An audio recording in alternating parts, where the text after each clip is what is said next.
And welcome to episode 166 of Habs Unfiltered. I'm your host, Blaine Pudvey.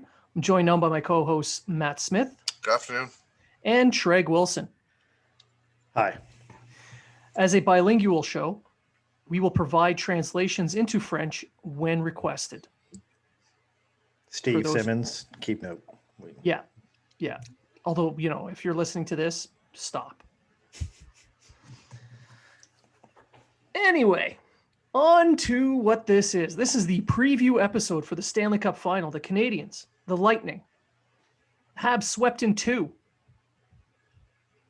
No, that's not what's going to happen. But every other series, the Canadiens have been swept. They've been completely outmatched. They're the worst team ever. Toronto, they just folded. They didn't even show up. Yeah. There's no point. No, yeah. That's why the Canadiens have never been able to win a series in this playoffs. Luck. Pure luck. It's all luck. The league has put this together. It's a conspiracy. Wait, what was the one I seen today? We're being sheepish, and it's just because they're on a hot streak. Well, aren't you supposed to be on a hot streak in the playoffs? playoffs? Isn't that how every team wins the Stanley Cup? They go on a little bit of a hot streak. I haven't seen a team win on a losing streak. Anyway, so we're going to do a real quick mop up of some news and notes for the Canadiens. Today is the 27th of June, and the Canadiens signed Brandon Baddock to a 2-way, 1-year contract extension. He played a very important role down in Laval as an enforcer, and with all the new guys coming in, all the prospects coming up, he's going to play a key role in protecting the young guys, especially on a team that finished second overall in the AHL last year. Next step, we have to acknowledge what's going on in Chicago. There's been reports of an alleged report of a sexual assault. We say alleged because nothing's been proven in court yet, although I believe the accusers.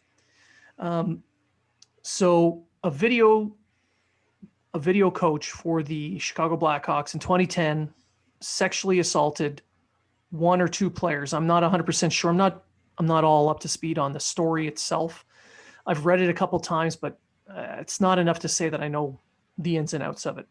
So anyway, this coach sexually assaulted these players. They went to management, reported it to them. They did something internally and eventually fired this coach, who then went on to become a sexual offender in Michigan, is on a sexual offenders registry.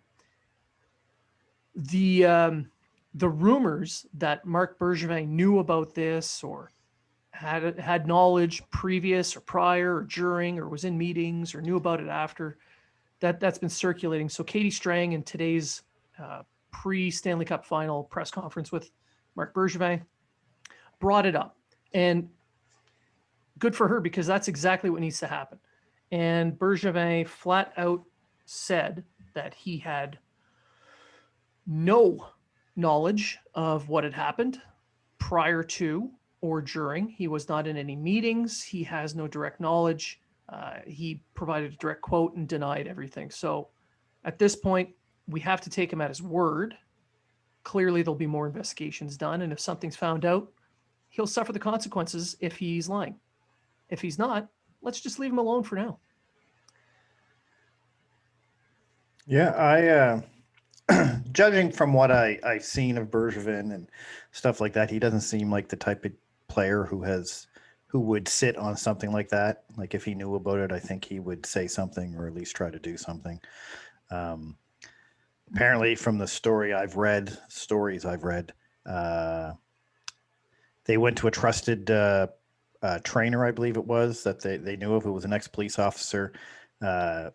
And he went to upper management, which at the time Bergevin was not part of. Player development is not part of upper management. And he told them that they should go get the police involved and stuff like that. Upper management did not do that until they didn't do that at all. And yeah, so now players are saying that everyone on the team knew about it. So I don't know. I'm not going to speculate. I would hope And I think that Bergevin is a good enough person that that wouldn't be something he'd get involved with, or he would help put under the rug. So if he heard about it and did nothing, maybe he just assumed that management was dealing with it and it wasn't part of his business to know anything about it. That's all I have to say about it, really. I don't know enough.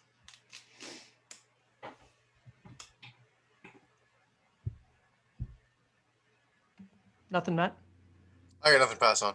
Good. We'll move on from that. That nightmare that's going on in Chicago. Hopefully, truth comes out sooner rather than later. Moving on, the next piece of news is Joel Armia. He has been isolated for COVID protocol. Supposedly, he's tested positive. This would be the second time he has tested positive for COVID. He is not traveling with the team, and there has been no confirmation on to whether or not he'll be available for games 1 or 2. But with him in isolation and not traveling today with the team, the chances are that at the very least, he will not be available for game 1. And I'm going to get some thoughts on it. Matt, what are your thoughts on this? I think if he ends up having to go through the same waiting period as Ducharme, I think it'd be a massive loss for the team. This is a guy that he plays big. He is a big body. He's got a long stick. And he's a really key contributor to that penalty kill. Penalty kill that's over 93% in the playoffs, and really a reason that the Canadians have been able to shut down some of these offensive threats throughout the playoffs.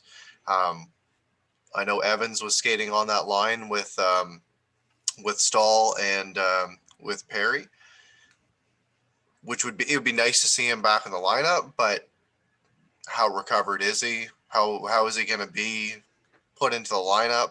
Is he going to be shook up after that? Like, it's hard to say. But back to Armia, this is a guy that he's shown up during the playoffs. He's played a key role. He's scored some big goals, and he might not be a Suzuki or a Caulfield or something like that. He might not get as much press attention as everybody else, but fans know how important this guy is to the lineup and how important he is to that fourth line that has turned heads throughout this playoff. I think I think he is a big loss, but I think the Habs have the depth. They have Josh Evans is going to go, or Jake Evans, sorry, is going to go in there, and he'll fill a spot. He could either swap with Lehkonen. Lehkonen moves down to that fourth line, and he goes on that Danault line where he had chemistry earlier in the playoffs before he got hurt.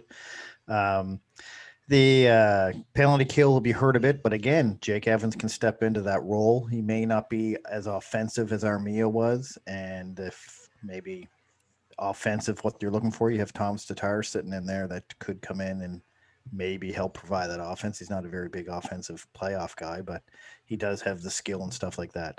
So I don't think it's that big of a loss as it could be, just because we have the depth on the team to fill that spot and cover the holes that would be missing with Armia. Yeah, see, I agree. Armia, the loss of Armia is a big deal.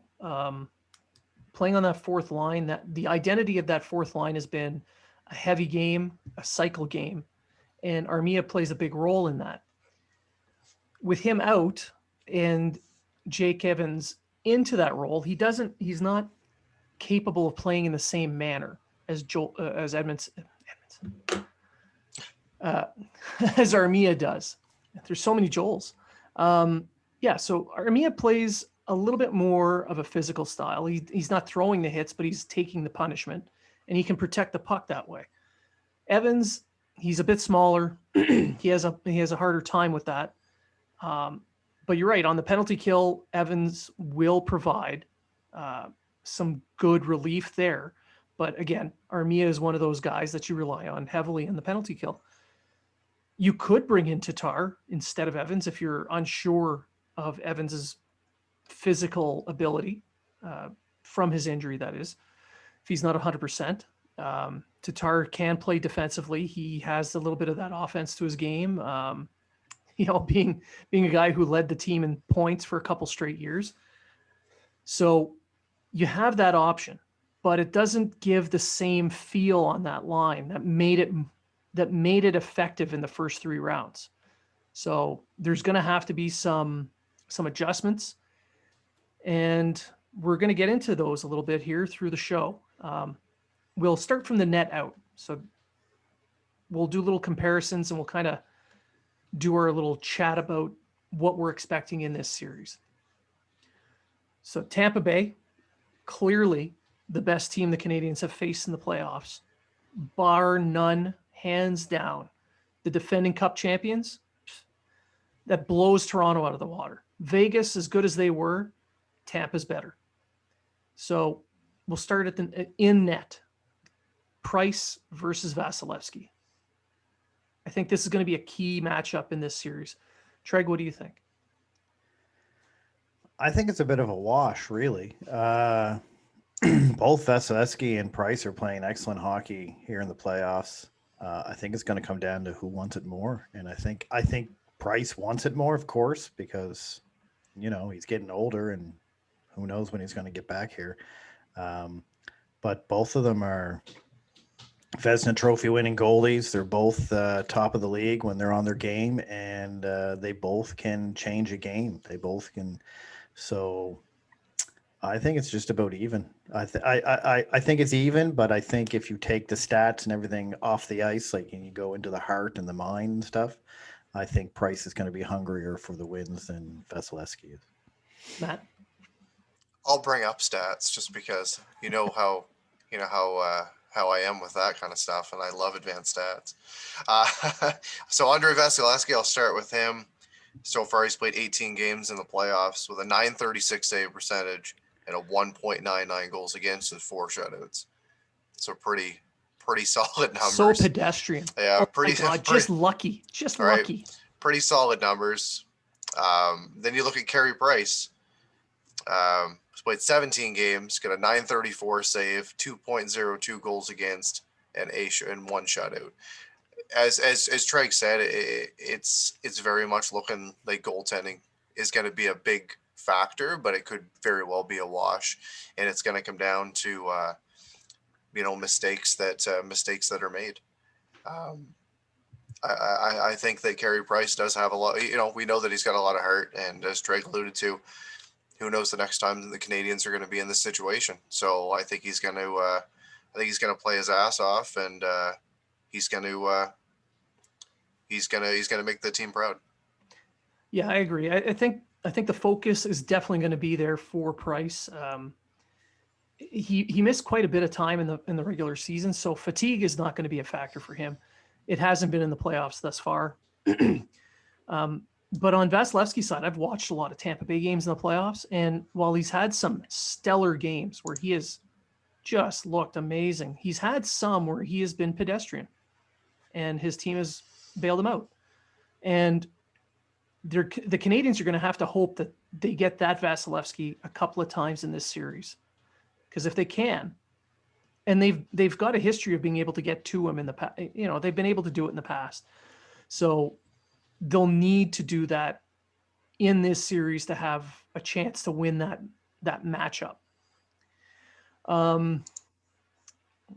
So I don't know.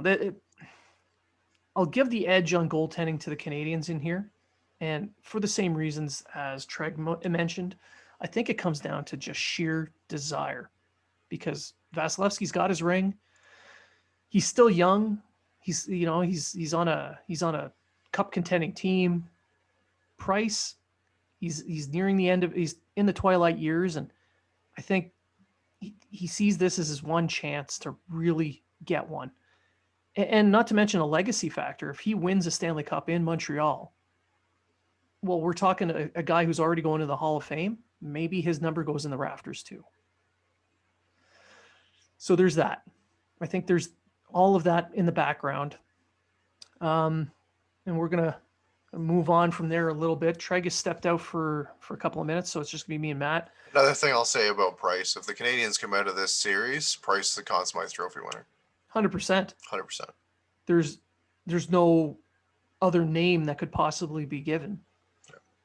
I mean, people are going to try and mention guys like Suzuki and Caulfield or Well, guys will Petrie. they'll also look at they'll also look at Tampa with how Kucherov's playing and stuff like that. But Yep. it does happen every now and then that obviously this is all speculation, but there is Yeah. times that it happens that the winning team doesn't have the Conn Smythe Trophy winner, which is a little bit weird to see. But Yeah, I can see this being another one of those Gia Giguère moments if the Canadians don't pull it out, that Price still ends up with it. So that could very well happen. very possible. So on to the defense. We're looking at everyone knows that Montreal is playing their top four heavily. Everybody that listens to this show. What they don't know is that Tampa's doing the exact same thing. Although it's more their top three that they're really leaning on. That is McDonough, Hedman, and Sergachev. A couple of those names may sound familiar to Canadiens fans as they were Montreal Canadiens draft picks. Yeah. But yeah, so those three defensemen are heavily relied upon by Tampa Bay. But the Tampa Bay defense isn't that much better than Vegas's. Vegas had a similar style defense with a similar makeup. I mean, you have Peter Angelo, who's that big Norris type defender on the right side, and you have Hedman, who's an actual Norris winner. So the makeup and the way they're played are similar between Vegas and Tampa. So the Canadians have some experience with this. So I have my theories on how they can get through this. So Matt, what do you have anything you want to say about how the Canadians can attack that D? They're just going to have to. For me, it's just continue to play the game that they've been playing. Say pucks in deep. Say pucks in deep. Pucks in deep.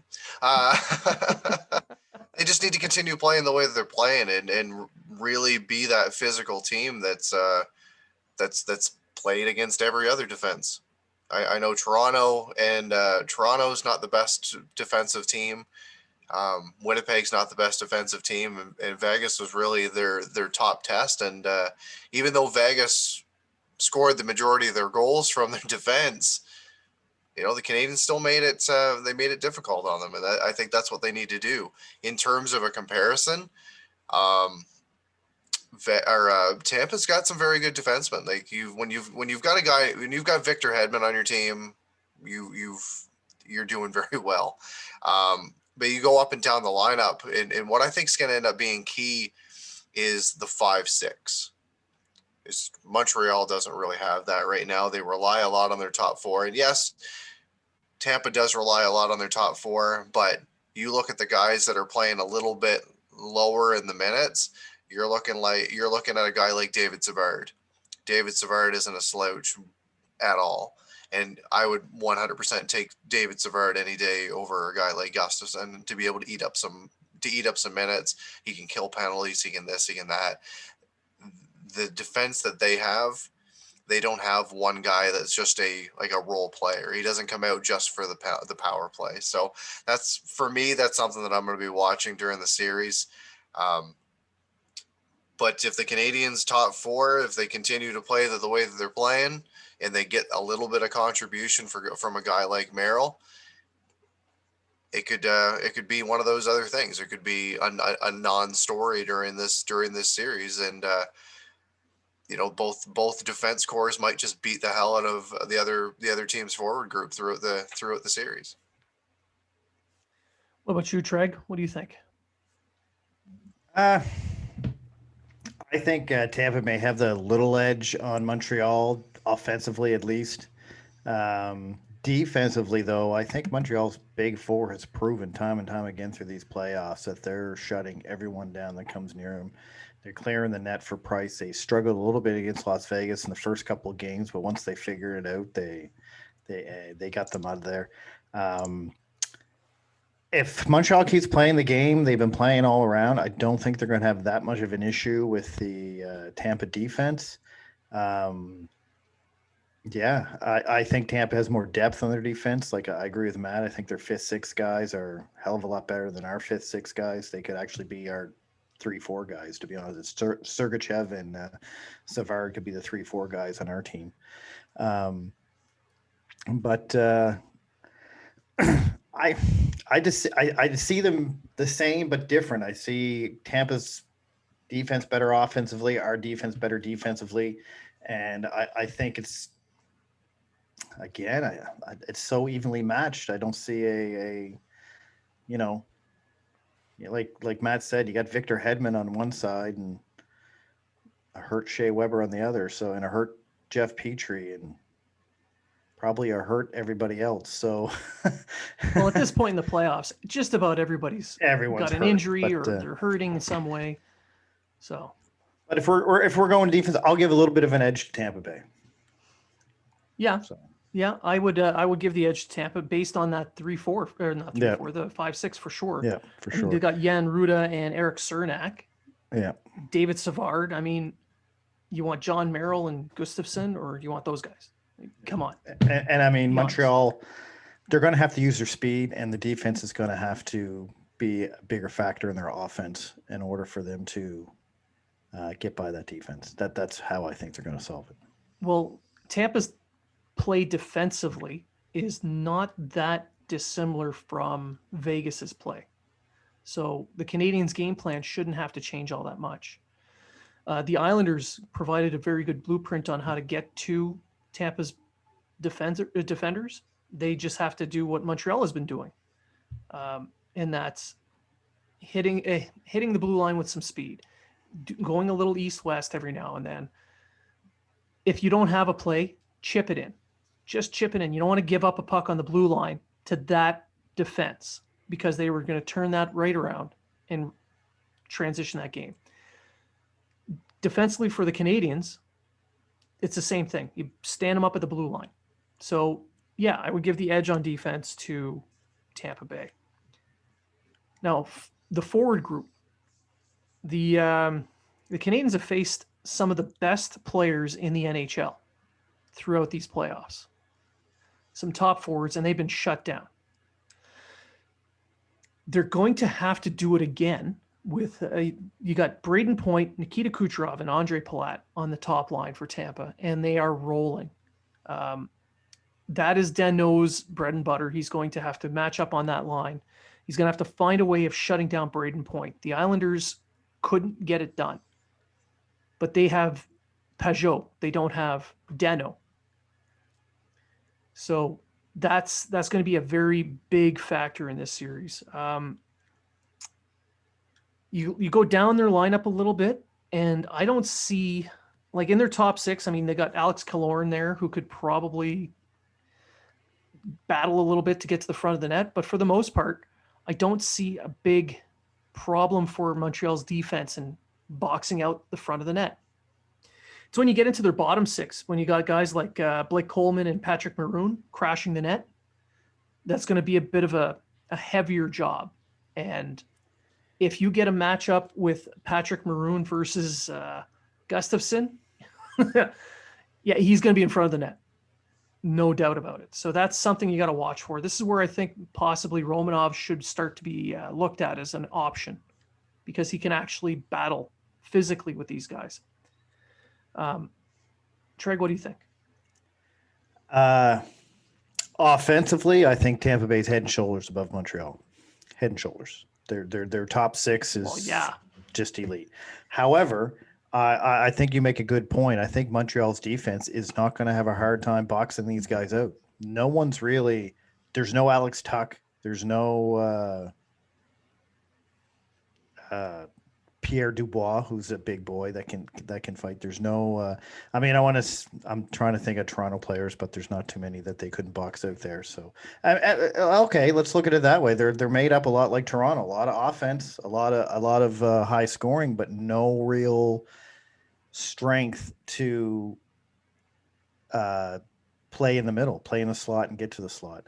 So I think you're going to see Tampa try to score a lot from the outside and try to. I mean, and they have the skill to do it. So that's not a knock on Tampa. That Kucherov, Stamkos, Point, all them guys, they have the shots, they have the skill that they can almost score from anywhere if they can. So I think that's what's going to hurt Tampa in this series is the fact that Montreal, I think, is going to own the front of the net for Price, and if Price can see every shot, he's going to stop 96 to 98% of them. Well, at least 93.9% is what he's stopping, I think, right now, so, or something like that. 939, I think. What's his save percentage right now? 933. At Yeah, 34. somewhere around there. 934. There you go. So. Matt, what about you? What do you think? I think offensively, you got to give it to the forward groups. You have to give it to Tampa. They're just so heavy in their top six. You got Braden Point, who's just on an absolute tear. He's got 14 goals so far in the playoffs. The one thing I will point out though is during the playoffs, they have scored a hell of a lot of goals on the power play. When you have a 39% power play, right? Yeah, they're scoring a hell of a lot on the power play. So as long as they don't get Chris Lead in the final, and and that's not, and I brought up earlier with the Canadians penalty kill being over 93%, which is incredible. This is a team that is their bread and butter really is their power play. Yeah. So if in this matchup here, the special teams matchup, the Canadians penalty kill, if they can shut down that power play, the Canadians can match up well 5-on-5. Yeah, they've got a real chance. They've got a good chance if they can do that, but it's going to be all the extra shit after the whistle. It's going to be all the, one guy getting pulled out of the pile, hopefully not being a Canadians player. It's going to be that kind of story. But back to the forwards. Like I said, when you've got Kucherov, that you get a free $9.5 million player back in your lineup for the playoffs. That's leading the playoffs in scoring. Like, I think that's a pretty good bonus for the Tampa Bay lineup. That before that going into the playoffs, they weren't a slouch offensively, that's for sure. And we haven't even brought up Stamkos. Cirelli plays with a hell of a lot of speed. They've got a good lineup, and I'm not going to say anything bad about the Canadians lineup. They've proven time and time again that they can step up and play their best games against these guys. So I'll give the edge, obviously, offensively to that forward group. But it's going to really come down for this whole series, who wants it more and who's got the heart and who's going to show up to play. Yeah. So on to the special teams. You touched on it. The Canadians penalty kill is going to be a factor. It has to be a factor. They have to find a way to shut down that nearly 40% power play. Discipline is going to be a key, as you've also mentioned, so that they don't get as many power play opportunities. And the Canadians power play is just going to have to continue producing. They're not, they're nowhere near Tampa's level, but if they can stick around a 20% rate, shut down Tampa's power play to about the same, that's where things start to get very interesting, where the 5-on-5 play really, really starts to matter. And being in the Stanley Cup final, I don't see too many ticky-tack calls going to be made. They're especially after all the garbage that's gone on in every damn round for all the series up to this point. And if Chris Lee is reffing one of these games, the NHL has failed its fans, its teams, its players, and everybody else. So, so it's the intangibles now. This is where the Canadians, I think, edge out Tampa Bay. Tampa clearly has the experience as a group. They won last year. They're an excellent hockey team. There is no doubt that they are the favorites. But the Canadians' intangibles are what really come into this. So, again, the Islanders kind of gave the blueprint to the Canadians on what they need to do. The Islanders took Tampa to 7, and we can argue back and forth about which is a better team, New York or Montreal, but I think Montreal's the better team, and they have a better offense. They have better goaltending. So you have a team that took them to 7. Take what they did and improve on it. Those intangibles that we've talked about through the show, Treg talking about the desire for Carey Price. Shea Weber, this is his first chance whatsoever past the second round of the playoffs. There's guys who have won before who want to win again, and then the youth who want to win to help guys like Price and Weber. It's these little things. They've created a team identity. So on the intangibles, Treg, what more could you add?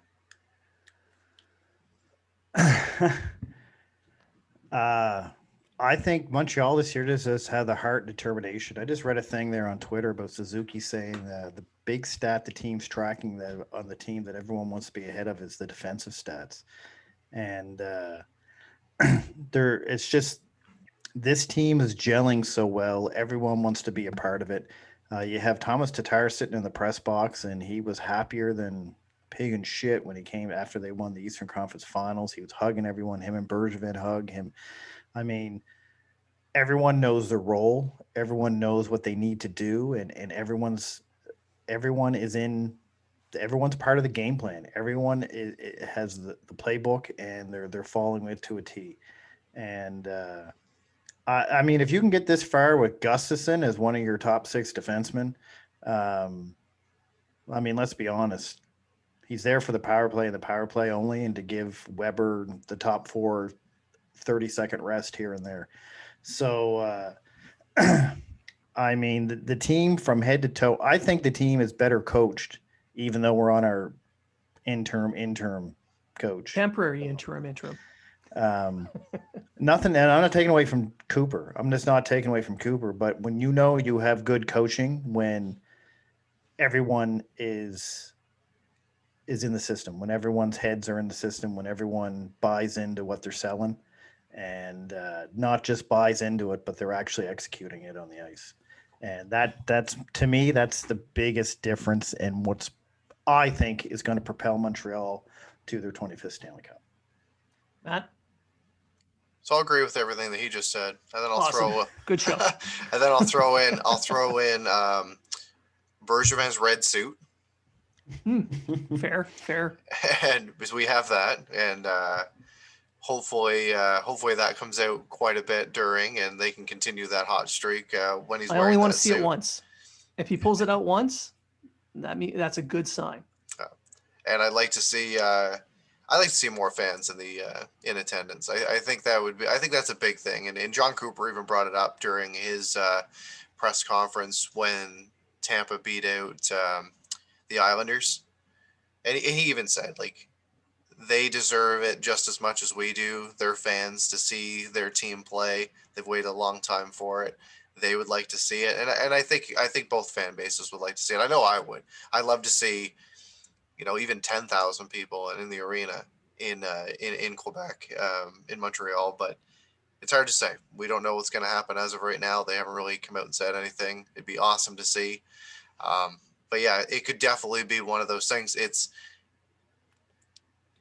a fan base has never won a cup for a team, but you're down by a goal, or you're trying to protect a lead. The fans can really throw a lot of energy into you, especially in a cup final. So that could be a story as well.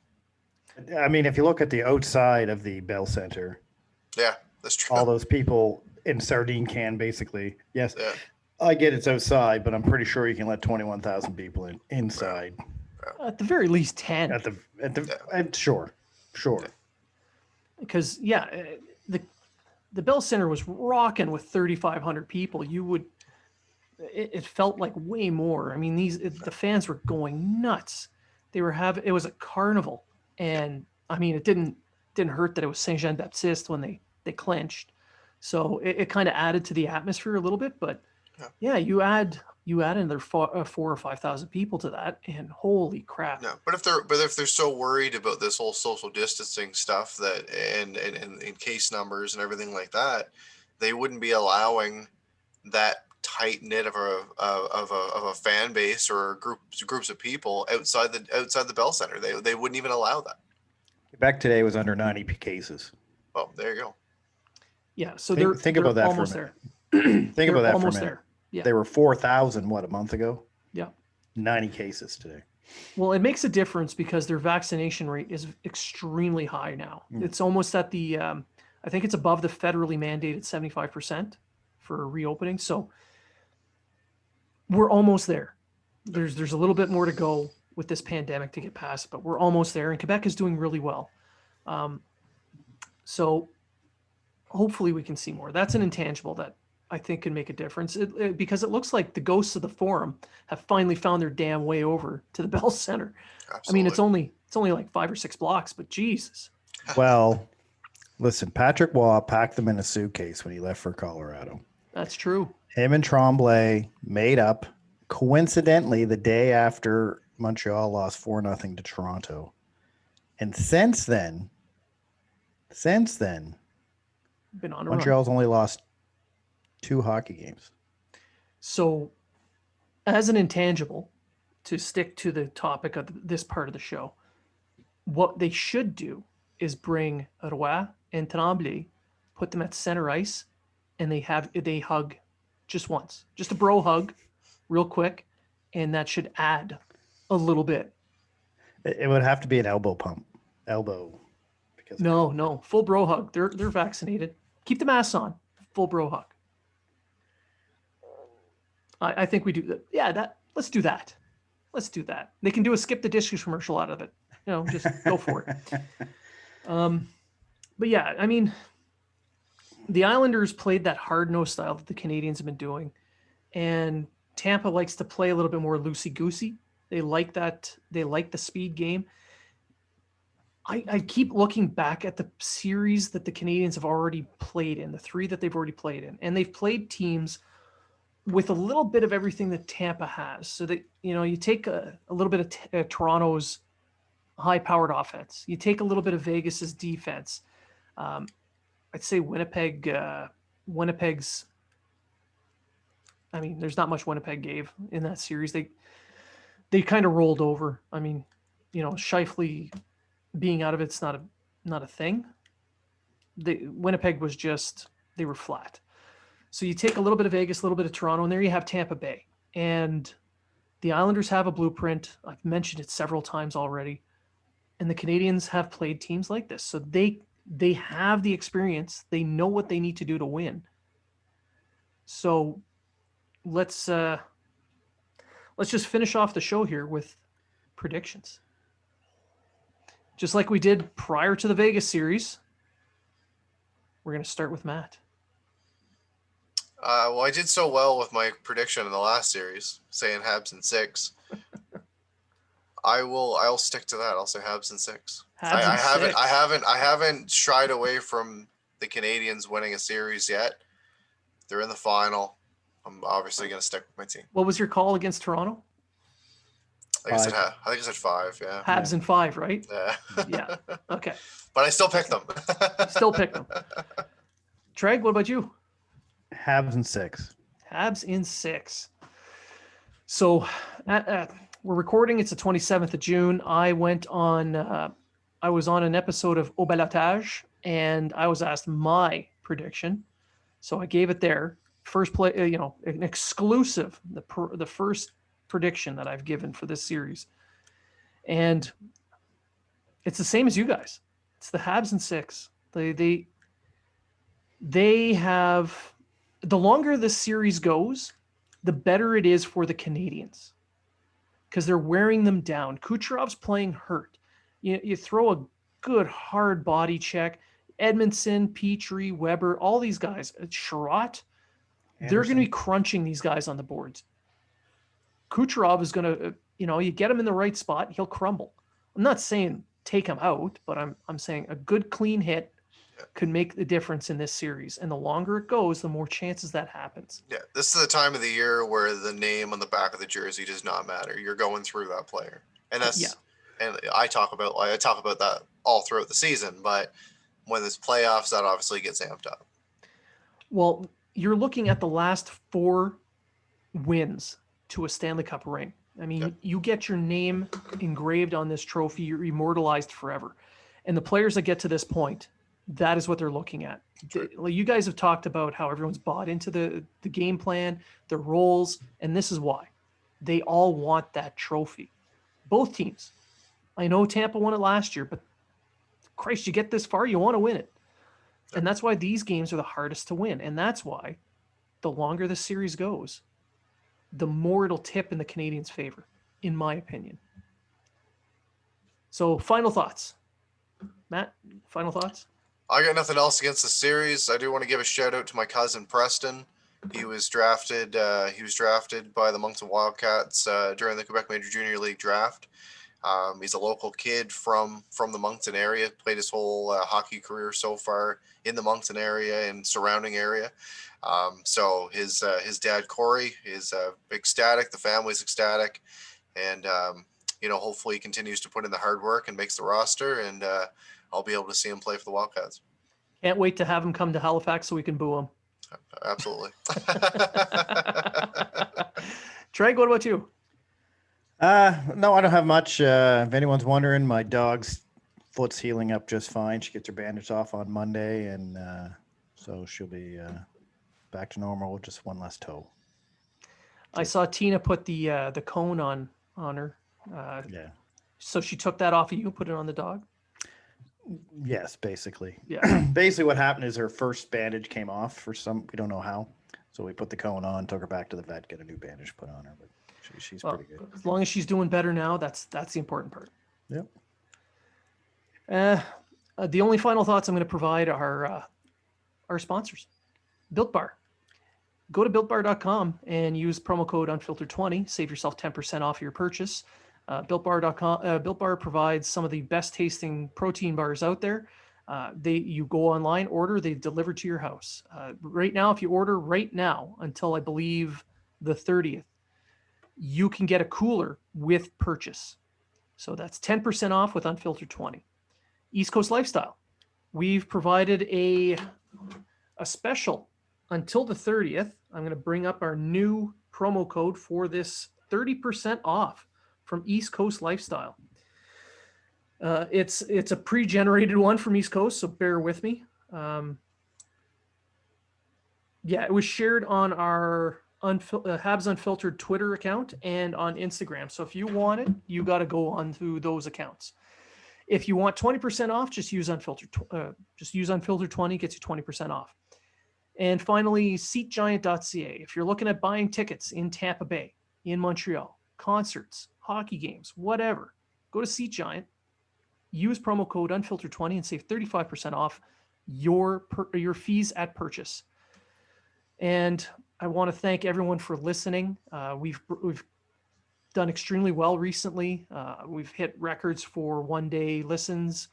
We've got new listeners from Toronto, from Vegas, from Winnipeg. And I just want to thank all of you for joining on, listening to us, sending us emails and tweets, and we really appreciate that interaction. Unless you're Steve Simmons, just stop tweeting and delete your account.